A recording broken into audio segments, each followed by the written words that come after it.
Assalamualaikum warahmatullahi wabarakatuh.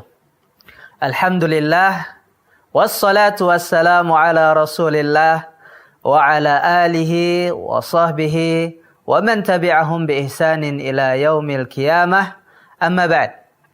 Para pemirsa Muzani TV rahimani wa rahimakumullah. Mari kita lanjutkan pembahasan kitab Fabihudahum Iqtadih yang ditulis oleh Syekh Dr. Utsman Al-Khamis.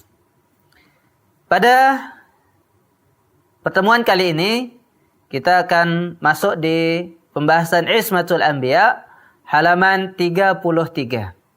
Pertama kita baca dulu, kemudian sedikit pembahasan tentang lughah, kemudian yang ketiga kita terjemah dan makna dari pembahasan kita. Qala al-muallif rahimahullah, Ismatul Anbiya'i الأنبياء والمرسلون معصومون في ثلاثة أمور باتفاق هي: الأول معصومون من الشرك والكفر بالله تبارك وتعالى ومن الكبائر. ثانيا معصومون في التبليغ فلا يخطئون فيه. ثالثا معصومون من خوارم المروءة، وخوارم المروءة هي ما يسكت قدر الإنسان عند الناس كالاستهزاء بالآخرين والضحك عليهم والسخرية والكذب وما شابه ذلك.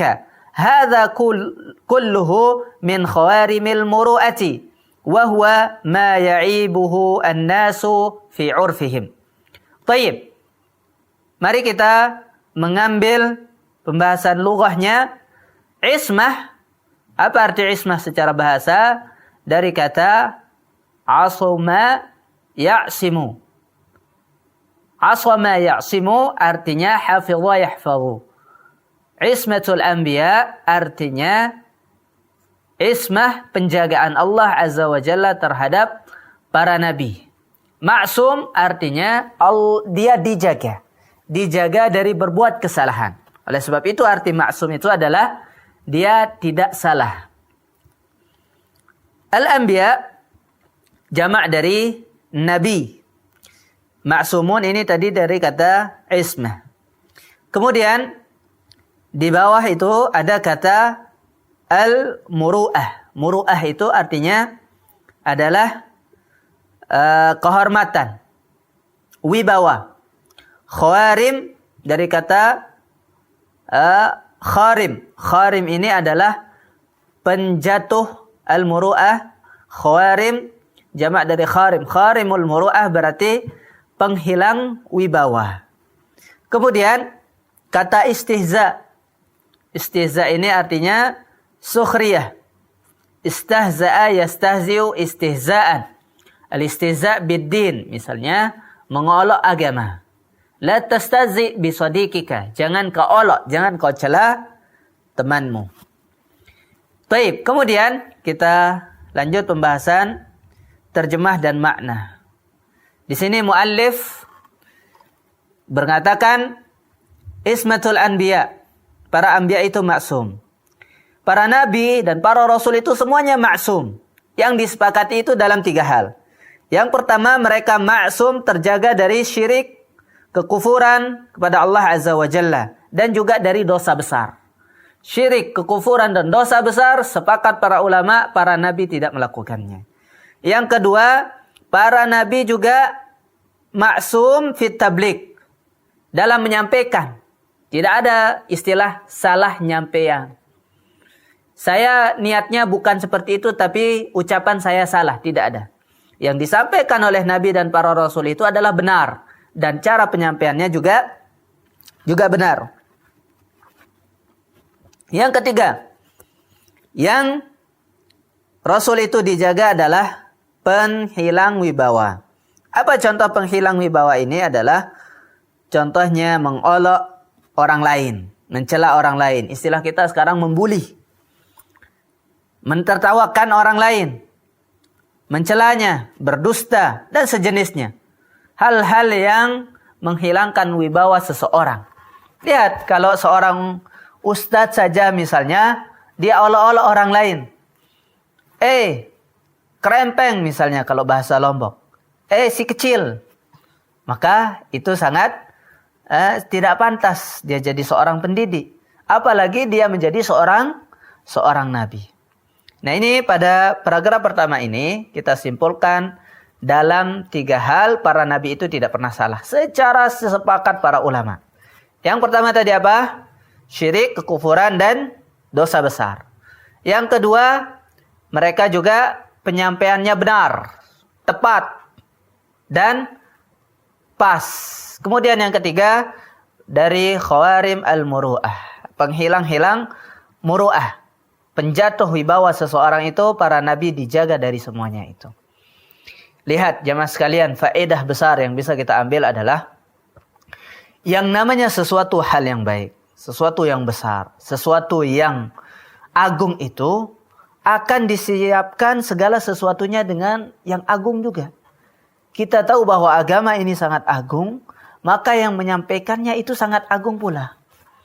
Oleh sebab itu, kita katakan ada pemimpin, ada presiden, ada raja. Yang sampai kepada presiden, kepada raja itu adalah bukan hal-hal yang remeh-temeh. Sesuatu yang besar yang akan sampai kepada mereka. Di antara adabnya adalah tentu yang bicara sama raja, yang bicara sama mereka itu adalah apa? Orang-orang yang besar juga. Orang-orang yang mempunyai kedudukan. Orang-orang yang sudah dikenal. Tidak mungkin orang-orang sawah misalnya tidak pernah ketemu sama ini dan itu tiba-tiba pergi menyampaikan kepada presiden. Kecuali memang presidennya datang ke masyarakat. Tetapi untuk mengagendakan, menyampaikan unek-unek dan apalagi itu adalah sebuah kritik, maka tidak sembarangan. Ini adalah hukum makhluk. Berbedakah dengan ini faedah kedua, hukumnya Allah Azza wa Jalla. Ud'uni, kata Allah Azza wa Jalla. Kita sepakat bahwa Allah paling agung. Allah paling mulia. Allah paling di atas segala-galanya. Tetapi tetap Allah menyuruh hambanya langsung ke dia. Tidak perlu kita lewat ustadz, tidak perlu kita lewat kiai, tidak perlu apalagi kita lewat orang yang tidak dikenal. Lewat wali, lewat para nabi dan sebagainya, tidak perlu. Kita langsung disuruh berdoa, mengadu dan mengeluhkan, bahkan meminta kepada Allah Subhanahu wa ta'ala. Lihat agama ini bagaimana jamaah sekalian Allah jaga. Allah jaga dari, lihat Al-Quran, Allah jaga sendiri. Lihat nabinya menjadi nabi paling mulia. Lihat tempat turunnya agama ini, Mekah, menjadi tempat paling mulia. Lihat orang yang menghafal Al-Quran menjadi orang yang paling mulia juga. Lihat orang yang mendidik, mengajarkan Al-Quran, dia menjadi juga orang yang paling mulia. Lihat orang yang menyampaikan agama ini disebut sebagai profesi terbaik, pekerjaan terbaik. Waman ahsanu qawlan min. Nah, dari siapa yang paling bagus perkataannya kecuali orang yang berdakwah kepada Allah Subhanahu wa taala. Kemudian perkataan muallif rahimahullah, wa ikhtalafa ahlul ilmi fi as-saghair hal taqa'u min al-anbiya'i aw la taqa' ma'a ittifaqihim ala anna hadhihi as-saghair in waqa'at min al-anbiya' fa innahum la yuqirruna 'alayha bal ya'tihim at-tahdhiru min Allah tabaraka wa ta'ala mubasharatan. Wa hadha al-qawlu huwa as-sahih wa hadha qawlu jamaahir ahli as-sunnah bal dhakara al-hafiz ibn Hajar rahimahullah annahu lam yakhtalif fihi as-salaf rahimahumullah ta'ala min as-sahabati wat-tabi'in anna as-saghaira yumkinu an taqa'a min al-anbiya'. Wa min hadha qawlu Allah tabaraka wa ta'ala وعصى آدم ربه فغوى ومنه قول الله تبارك وتعالى لنوح قال يا نوح إنه ليس من أهلك إنه عمل غير صالح فلا تسألني ما ليس لك به علم إني أعيذك أن تكون من الجاهلين وقول الله تبارك وتعالى وداود وسليمان إذ يحكمان في الحرث إذ نفشت فيه غنم القوم وكنا لحكمهم شاهدين ففهمناها سليمان. وكذلك لما حكم داود عليه الصلاة والسلام بين المرأتين، وسيأتي تفصيله إن شاء الله تعالى في قصة داود عليه الصلاة والسلام، وكيف أن الله تبارك وتعالى صوب فعل سليمان لما أمر بقطع الولد بالسكين نصفين، ووافق حكمه حكم الله تبارك وتعالى. وكذلك قول الله تبارك وتعالى وذا النون إذ ذهب مغاضبا أي خرج قبل الإذن له. وقال تعالى إذ أبق إلى الفلك المشحون وموسى وألقى الألواح وأخذ برأس أخيه يجره إليه. وكذا قول النبي صلى الله عليه وسلم كل ابن آدم خطاء. وهؤلاء من أولاد آدم بلا شك صلوات الله وسلامه عليهم. كذلك قول الله تبارك وتعالى يا أيها النبي لما تحرم ما أحل الله لك تبتغي مرضات أزواجك. وقول الله تبارك وتعالى عبس وتولى أن جاءه الأعمى. فالصحيح أن الصغائر يمكن أن تقع من الأنبياء صلوات الله وسلامه عليهم، ولكنهم لا يقرون عليها بل يستغفرون منها ويتوبون، ويكون حالهم بعد التوبة أفضل من حالهم قبل الوقوع في هذه الأمور. Pertama mungkin dari segi bahasa kita melihat as-saghair, ada kata saghair di sini, ini ada jamak dari kata saghirah. Lawannya adalah kabair. Jadi saghair, kabair. Saghair, saghirah, kabair, kabirah. Saghair dosa-dosa kecil, kabair dosa-dosa besar. Di bawah baris keempat ada kata jamahir. Jamahir ini dari kata jumhur, dan sebenarnya jumhur ini sudah jamak, tetapi ini menjadi jamak sighah muntahal jumu. Sudah jamaknya jamak ini, jamahir, betul-betul saking banyaknya menjadi jamahir. Nah, ada firman Allah yang pertama di sini faghawa. Ghawa artinya fadalla, yaitu tersesat. Nah, yang selanjutnya, mufradat selanjutnya di paling bawah itu ada kata sawwaba. Sawwaba artinya membenarkan, dari kata sawwaba yusawwibu taswiban. Nah, lawannya khatta'a, menyalahkan. Kemudian selanjutnya ada perkataan mughadiban. Mughadiban artinya ghadib. Nah, dia dalam keadaan marah. Baik, kita pindah ke terjemah dan makna, ambil faedah dari perkataan muallif ini. Beliau mengatakan, para ulama berbeda pendapat kalau masalah dosa kecil. Tadi kita sudah bahas yang disepakati para ulama. Apakah para anbiya itu berbuat dosa kecil atau tidak? Tetapi mereka sepakat bahwa dosa-dosa kecil itu, walaupun mereka melakukannya para nabi, mereka tidak menetapkannya, bukan menunjukkan bahwa mereka membolehkannya. Tidak ada satupun dari para nabi membolehkannya, dan ini sepakat para ulama bahwa para nabi melakukan dosa kecil, tapi tidak ada satupun yang membolehkannya. Bahkan Allah langsung memperingatinya, tahzir, langsung ditahzir oleh Allah Subhanahu wa taala, ditanbih, diperingatkan. Dan ini adalah pendapat yang benar. Yaitu apa pendapat yang benar? Pendapat yang mengatakan bahwa para nabi itu melakukan dosa kecil, tapi ketika melakukannya langsung ditahzir oleh Allah Azza wa Jalla. Ini yang dikatakan oleh para ahlus sunnah, jumhur ahlus sunnah, dan disebutkan oleh Ibnu Hajar bahwa tidak ada satupun khilaf dari para ulama, dari para sahabat tabi'in, bahwa namanya dosa kecil itu terjadi, dilakukan oleh para nabi, dan dicontohkan oleh beliau di sini. Contoh-contoh. Sekarang contoh-contoh. Contoh para nabi itu pernah salah. Yang pertama, Nabi Adam.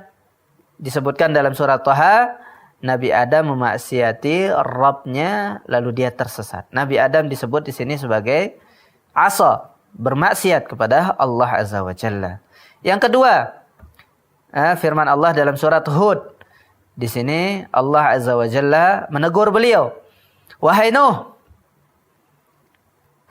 dia ini bukan anakmu. Dia mengerjakan amalan yang tidak saleh. Maka jangan meminta kepada saya yang tidak engkau tahu. Saya peringatkan engkau Nuh, jangan sampai engkau menjadi orang yang jahilin. Nabi Nuh saat itu berdoa kepada Allah Azza wa Jalla supaya mengampuni anaknya atau menyelamatkan anaknya. Lalu ditegur oleh Allah Azza wa Jalla, jangan. Dia itu kafir. Engkau tidak boleh mendoakan untuk orang kafir. Ini Nabi Nuh yang kedua. Yang ketiga, Nabi Daud dan Sulaiman ketika mengadili. Kita ada ghanam yang masuk ke lahan seseorang itu dan dihukumi salah saat itu Nabi Daud dan mengatakan fafahamnaha Sulaiman. Nabi Daud itu salah dalam memberikan hukum, salah dalam memutuskan perkara saat itu. Yang benar adalah Sulaiman. Di sini Allah Azza wa Jalla menyalahkan Nabi Daud. Ini menunjukkan para nabi ini salah. Begitu juga Nabi Daud alaihissalatu wassalam ketika mengadili dua perempuan. Detailnya nanti akan diceritakan kata beliau dalam kisah Daud. Di sana Allah Azza wa Jalla di kisah dua orang perempuan itu Allah membenarkan Sulaiman. Yang disalahkan siapa? Dinyatakan salah itu Nabi Daud dalam memutuskan perkara juga. Nah, Nabi Sulaiman menyuruh anak itu untuk dibelah pakai sikin. Subhanallah. Ketika ada kasus dua perempuan ini, Nabi Sulaiman mengatakan, belah dua anak ini, potong anak ini memakai sikin. Dan hukum Allah juga persis seperti Nabi Sulaiman. Jadi Nabi Daud juga di sini disalahkan oleh Allah Azza wa Jalla.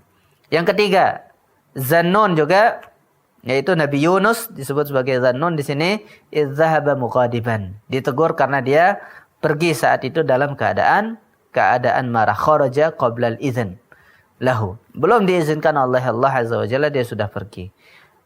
Kemana? Idz abaqa ila al-fulkil mashhun. Dia pergi ke mana itu? Ke perahu.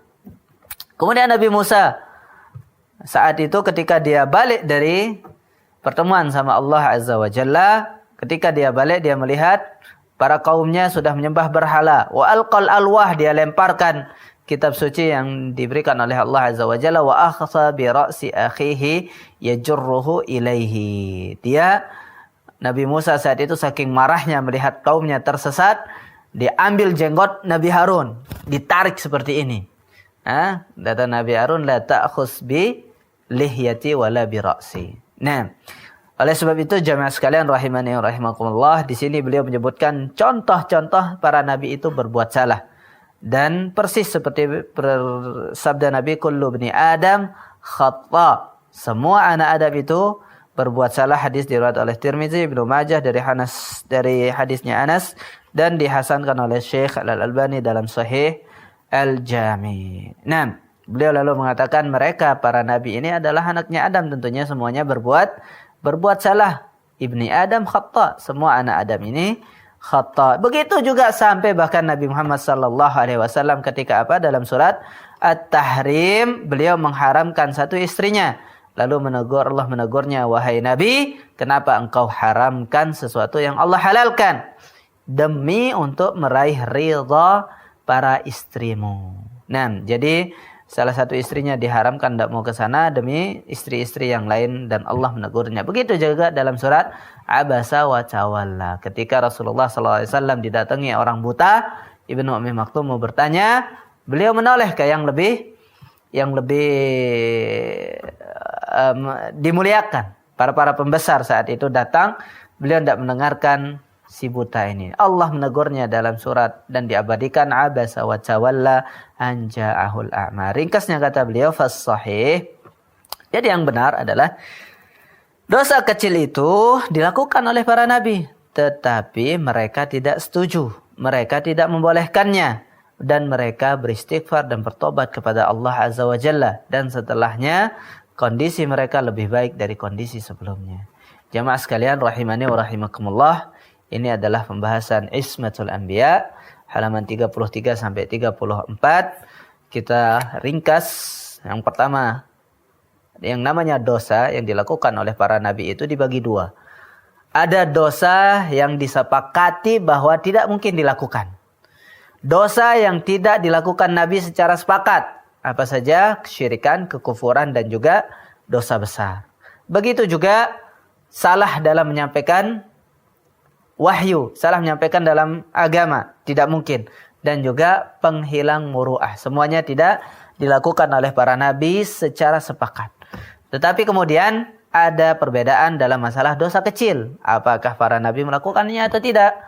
Yang benar adalah para nabi melakukan dosa kecil, tetapi Allah menegurnya dan mereka pun beristighfar dan merasa bersalah dan bertaubat kepada Allah Subhanahu wa taala. Para nabi bertaubatnya luar biasa dengan dosa kecil. Faedahnya kita jemaah sekalian, seberapa banyak kita beristighfar dengan dosa-dosa yang kita lakukan setiap hari. Yang setiap hari hampir tanpa tak satu menit pun terlewatkan dari dosa. Karena sangat mudah sekali kita memegang si setan ramping ini di tangan kita, di kantong kita, di rumah kita. Kalau dulu dosa-dosa itu di luar, makanya kita dilarang keluar rumah. Jangan kita dilarang oleh orang tua, jangan banyak-banyak keluar rumah. Tetapi sekarang dosa-dosa itu sudah di dalam rumah. Justru sekarang ini mungkin akan lebih berbahaya kalau kita diam saja di rumah. Faedahnya ini jemaah sekalian, faedah dalam kehidupan kita. Sangat berbahaya kalau kita terus sendiri. Memegang HP, memegang laptop, memegang gadget terus di rumah. Justru di sana akan setan bermain. Kita akan pergi ke sana, kemari, negara sana, negara kemari, ke negara kufar dan seterusnya. Kita melihat konten ini, konten idiot, konten ya Allah nas'alullah salamah wal afiyah. Justru ketika kita keluar bertemu teman-teman kita akan tanya ilmu, kita akan berdiskusi, kita akan menghafal Quran mungkin, kita akan setoran, kita akan justru ngobrol dengan teman itu bisa menghalangi kita untuk dosa-dosa si setan ramping ini. Jamaah sekalian rahimani wa rahimakumullah, semoga pada pertemuan yang akan datang kita bisa melanjutkan pada perbedaan kisah dengan kisah Quran. Apa bedanya kisah sastra dengan kisah Quran? Insyaallah pada pertemuan yang akan datang. Jazakumullah khairan katsira. Subhanakallahumma wa bihamdika asyhadu an la ilaha illa anta astaghfiruka wa atubu ilaik. Assalamualaikum warahmatullahi wabarakatuh.